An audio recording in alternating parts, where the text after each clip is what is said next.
नमस्कार. आजचा आपला विषय आहे एन्फोर्समेंट डायरेक्टर म्हणजे ईडी.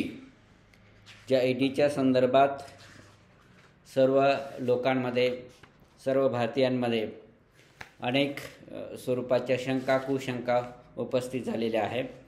त्या ईडीच्या एका डायरेक्टरला CBIने अटक केली. आणि कशाच्या संदर्भात?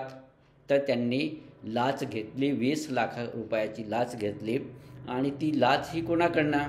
एका सोने व्यापाऱ्याकडनं, सोनाराकडनं त्यांनी लाच घेतली आणि त्यांना अटक करण्यात आली. अशा स्वरूपाची एक बातमी 2 दिवसापूर्वीच सगळीकडे भारतभर प्रसिद्ध झालेली आहे. मुंबईतील वडाळा येथील सराफ व्यावसायिक मेसर्स VS गोल्ड यांचे मालक विपुल ठक्कर च्या तक्रारीवरून त्यांच्या मुलाला अटक टाळण्यासाठी दिल्लीचे ईडीचे सहाय्यक संचालक संदीप सिंह यांना मुंबईच्या CBIने अटक केली आणि ही दिल्लीहून अटक केली. ज्या ईडीच्या संदर्भात अनेक स्वरूपाच्या चर्चा चालू आहेत. ईडी कशा पद्धतीने सरकार नियंत्रणात आणण्यासाठी कार्य करत आहेत या संदर्भात अनेक चर्चा ज्या आहेत त्याचा देशभरामध्ये सुरू आहेत. त्यांनी दिल्लीचे मुख्यमंत्री, दिल्लीचे शिक्षण मंत्री किंवा झारखंडचे मुख्यमंत्री अशा अनेक मोठ्या नेत्यांना या ईडीने अटक केली आहे. त्या ईडी ही भ्रष्टाचारापासून मागे नाही किंवा ईडी ही भ्रष्टाचार करत आहे अशा स्वरूपाची पुरावे आता सिद्ध होत आहेत.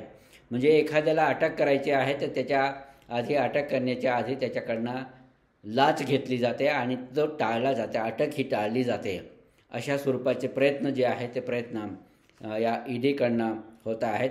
आणि ज्या ईडी आणि CBI दोन्ही संस्था ज्या आहेत त्या भ्रष्टाचार असतील, राजकीय गुन्हे असतील, सरकारी चौकशीसाठी आज तरी सर्वसामान्यांना ओळखीच्या वाटत आहेत. या संस्थेच्या मार्फत चौकशी केली जाते, या संस्थेच्या मार्फत चांगलं काही करण्याचा प्रयत्न केला जातो आहे. त्याचबरोबर ईडीवर जे काही आरोप जे होत आहेत ते आरोप आता कुठेतरी सिद्ध होत आहेत. पैसे लाच घेऊन हे सोडून देत आहेत अशा स्वरूपाचं त्यांच्यावर आरोप होत आहेत. हे 20 लाख रुपये या संदीप सिंहच्या घरातनं हस्तगत करण्यात आले. हाही एक मोठा चर्चेचा मुद्दा आहे. हा विचार करण्यासारखा.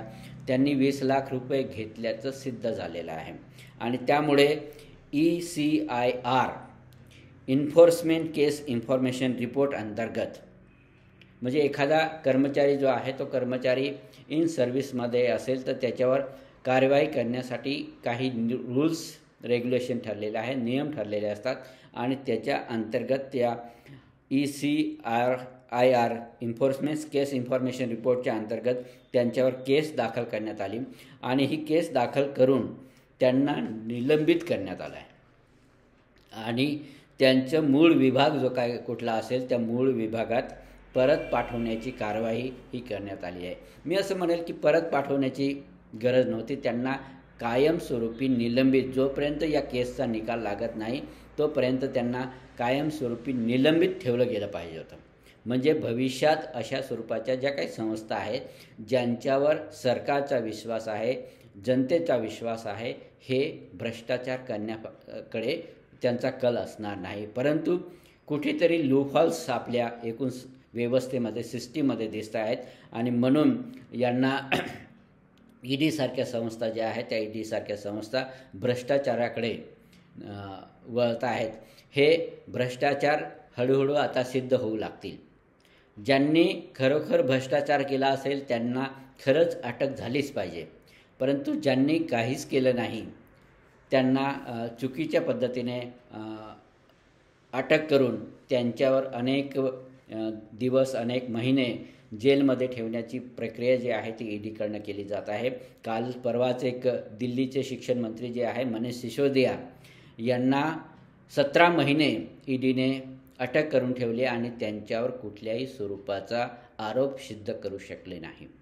एवढा मोठा कालावधी हा जर का आरोप सिद्ध करू शकले नाही तर तो त्यांना जेलमध्ये ठेवल्यानंतर त्यांची जी काही फॅमिली आहे त्या फॅमिलीला झालेला दुःख जो आहे तर कसं भरून निघेल, हा एक मोठा गंभीर समस्या आहे.